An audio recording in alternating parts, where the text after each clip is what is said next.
Hello everybody and welcome back. My name is Dee Burks and this is Retirement Rescue, and today we are going to be talking about a super hot topic in retirement communities and in the retirement world right now is, should you take these new fat shots in retirement? And yeah, we're going to talk about all of it.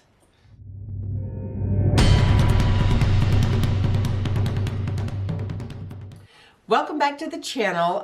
One of the things that people really have been talking about here lately are these, they're calling them fat shots. Really, they're diabetic shots that people are using. They've now been approved for weight loss. A lot of people have been using them for a while now. They're relatively new, but a lot of people have been using them. And one of the questions that has come up repeatedly is, how does that affect people over 50? I'm over 50. I will tell you, I have been thinking about it for a while. And when I've been, thinking about it, number one, I have a huge distrust of pharmaceutical companies at this stage of the game, and who doesn't, with good reason. And so that's a factor. But I will tell you a quick story. About 15 years ago, when I was in my early 40s, right, I had looked into getting a gastric bypass because they were kind of the thing then, right? They were, at that time, relatively new, but people were getting them and they were being very effective. And so I considered it then because I had gained enough weight that I needed to lose about 60, 70 pounds. And it was starting to really affect my life, I felt like. I didn't feel good, was tired all the time, you know, the typical things, right? My business partner, her name is Liz. She still lives here in Amarillo. She's now a nurse, but she was my business partner at the time. She's a very funny person. But we were both considering it for the same reasons. Health concerns, joint aches, inability to sleep, sleep apnea, I mean, all the things, right? And so we decided at that time, it wasn't available everywhere like it came to be 10 years later, right? It wasn't available everywhere. We had to go to Dallas. For those of you not in the States and don't understand how big Texas is, y'all, it's a 45-minute flight to Dallas from Amarillo. It's a 6 to 7 hour drive, okay? So it's a ways. But we decided to hop into Dallas, and yes, Americans do this all the time, even to commute, we do. We decided to hop into Dallas one day and have an appointment with a practice that did these surgeries, just to check it out and see if it was realistic, what the cost was, all the things, right? So we fly into Dallas and we buzz over to this little office, and y'all, it was an absolute sales pitch from the word go. It was like sitting down with a used car salesman. I was very put off that they were pushing so hard. And when we got there, realized we go into this waiting room and there are all these people that were like plus 400 pounds. And one of them even asked us when we got our surgeries because we looked so good. So right from the get-go, we were like, okay, are we in the wrong place? But basically, at that time, really morbidly obese people were getting these surgeries. It wasn't for people that were less than like 300 pounds or 350 pounds. But anyway, we went in and we had the consultation, and we get to the point with this guy who's trying to sell us. At that time, they were $14,000. They're way more expensive now. But at that time, he was trying to sell us, and I was asking questions. Liz is asking questions, and Liz asks, so exactly how much weight can we expect to lose? And he's like, well, we can pretty much tell you you're going to lose at least 10% of your body weight. So for you all, about 20 to 25 pounds. And Liz says, well, I can take a big dump and lose 20 pounds. Y'all, the look on that guy's face was worth the trip. Seriously, that was worth the trip. But we both decided, okay, at that stage of the game, it really wasn't a serious consideration. We left out of the parking lot, screeching out of the parking lot, you know, just to get away, flew home, and that was that. Well, in the meantime, in the last 15 years, a couple of years ago, Liz decided to go ahead and get that surgery. And she's a nurse. But she decided, she has since gained more weight, and she had decided that she just really wanted to have the surgery. So she went down to Mexico to one of the medical spas. And by the way, Mexico has excellent health care as far as dental services as far as cosmetic procedures, any of that kind of stuff. Their facilities are world class, and a lot of people don't realize that.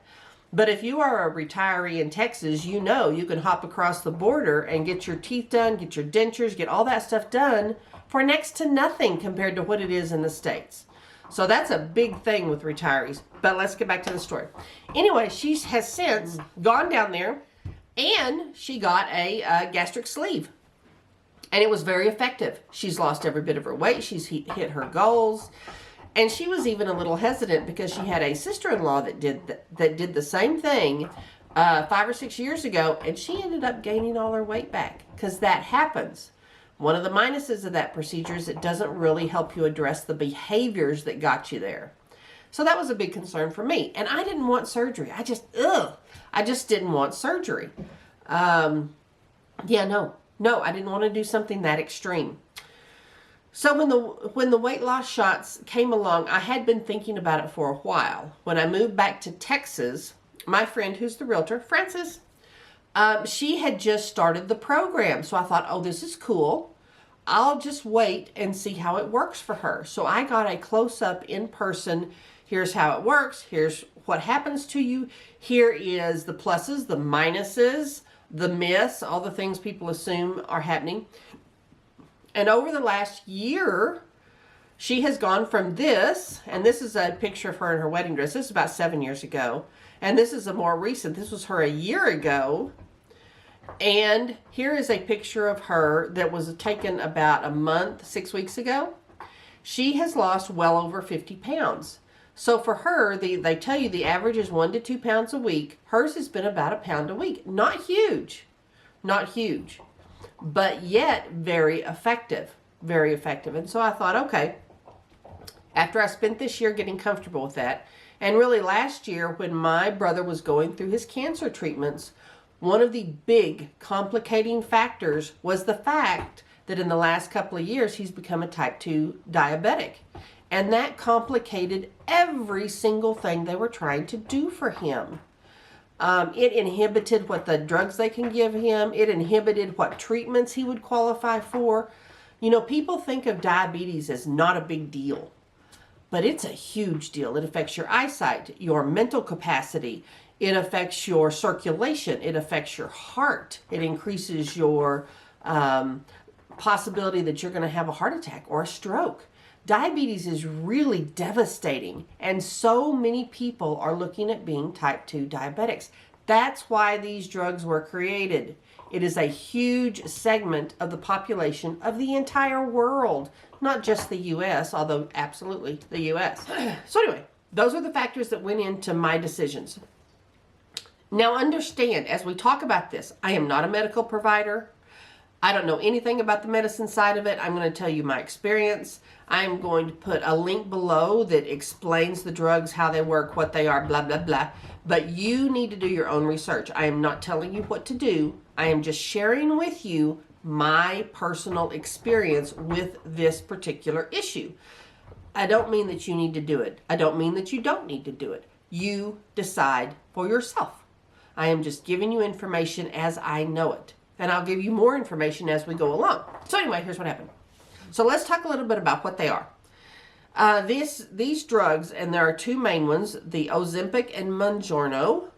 These are the name brands of the drugs. The drugs themselves are semaglutide, and I can't even pronounce. I'm going to put it on the screen. Can't even pronounce the one that's Mounjaro. And by the way, I was told, my daughter works in a practice where they do these in Raleigh, North Carolina.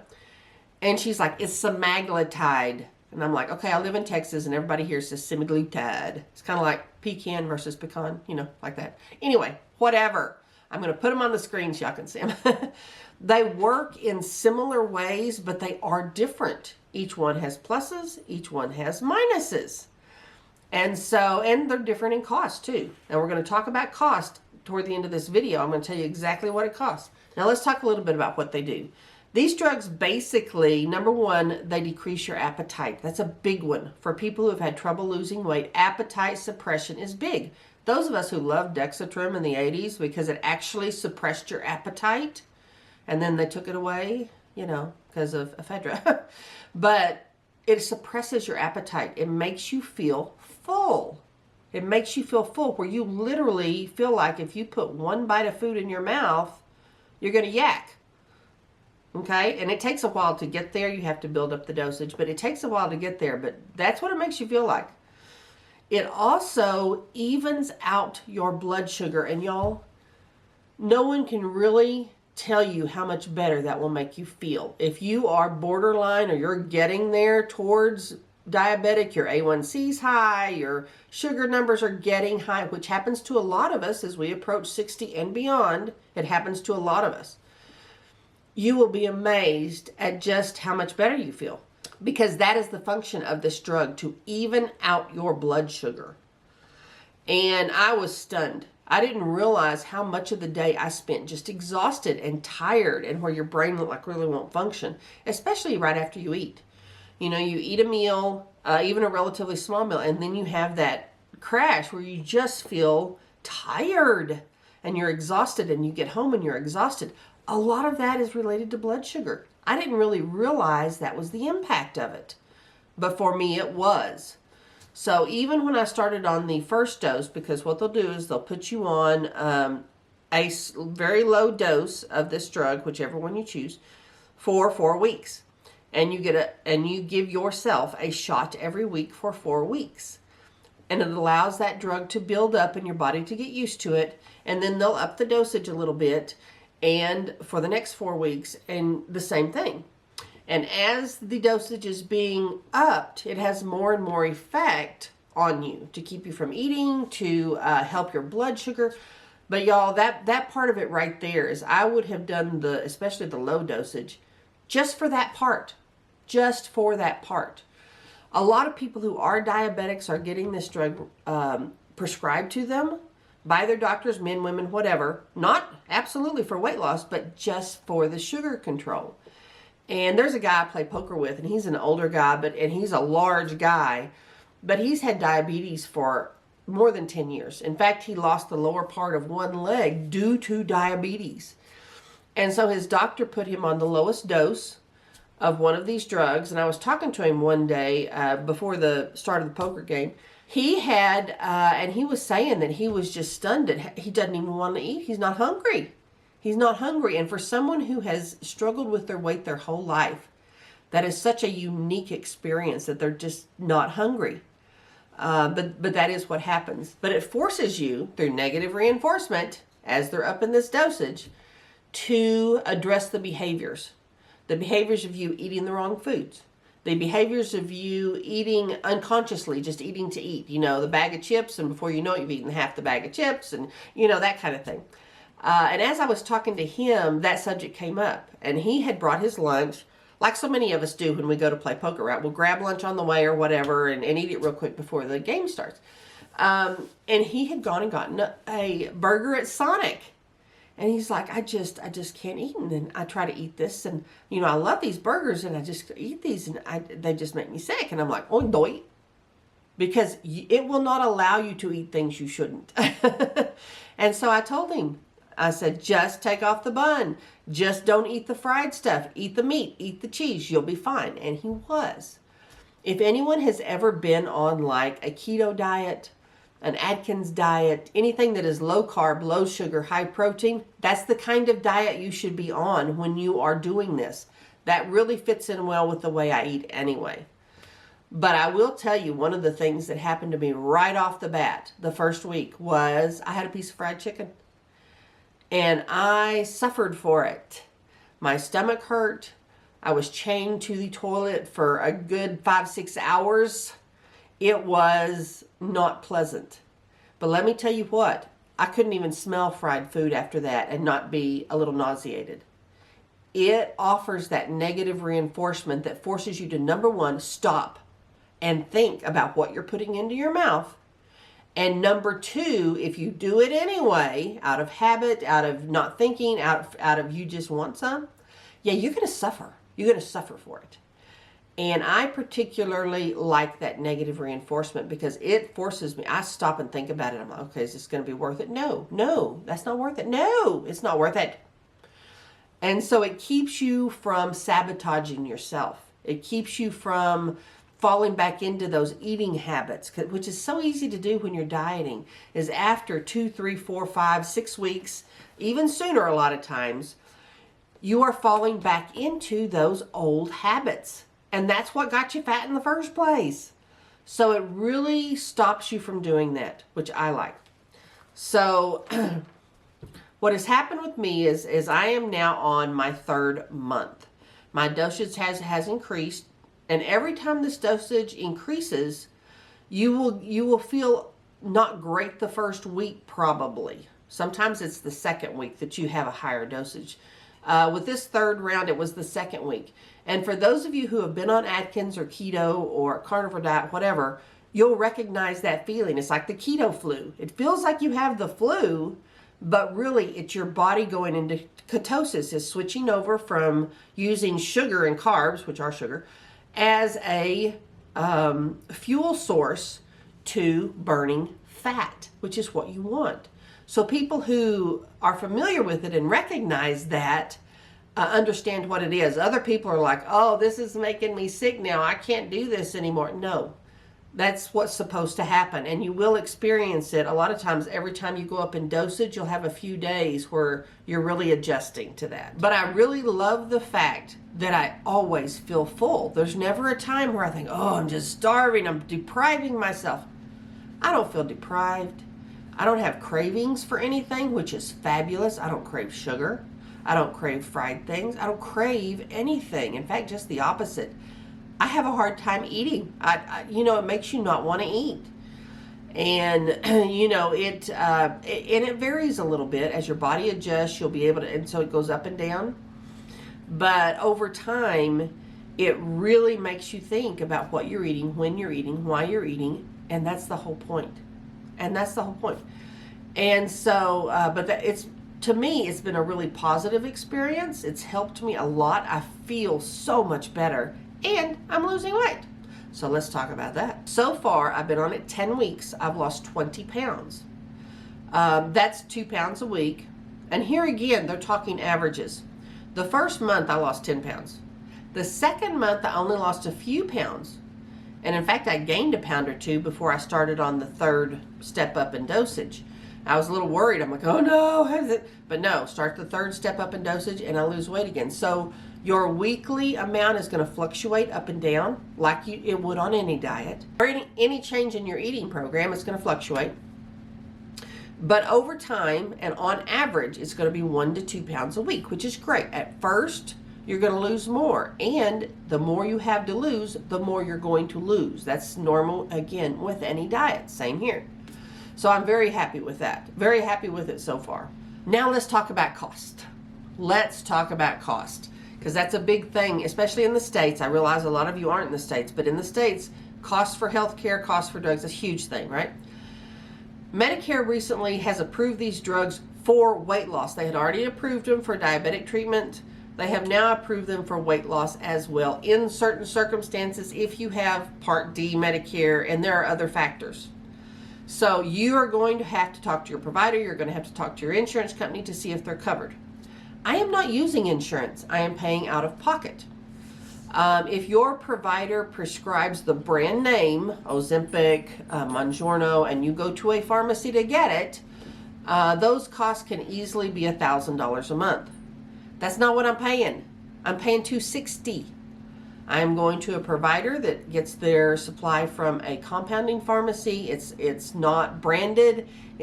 So I'm not paying those prices. I'm also getting the little, and they're actually, you inject them with these little tiny, they're like diabetic needles. They're teeny tiny.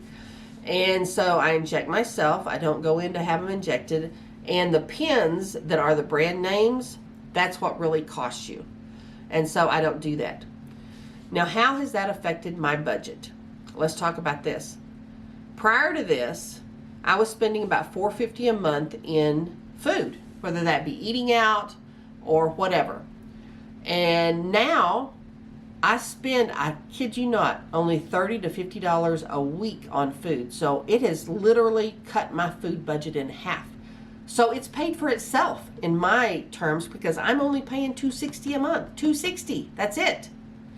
And that has come from a budget I had budgeted anyway. It's saving me on food. Food is so expensive anyway. But I'm not eating out. I'm not eating fast food. I'm eating very little. It has worked great. But one of the reasons I wanted to do this video is that a lot of people going into retirement are thinking about this. In my mind, lowering my risk of being diabetic is the absolute main reason. It has long-term effects. Going into retirement is going to lower my cost of overall health care. And I know some people think, oh, you'll have to be on it the rest of your life. No, not necessarily. You can go off it. You can go back on it if you gain some weight. That's great. But you know what?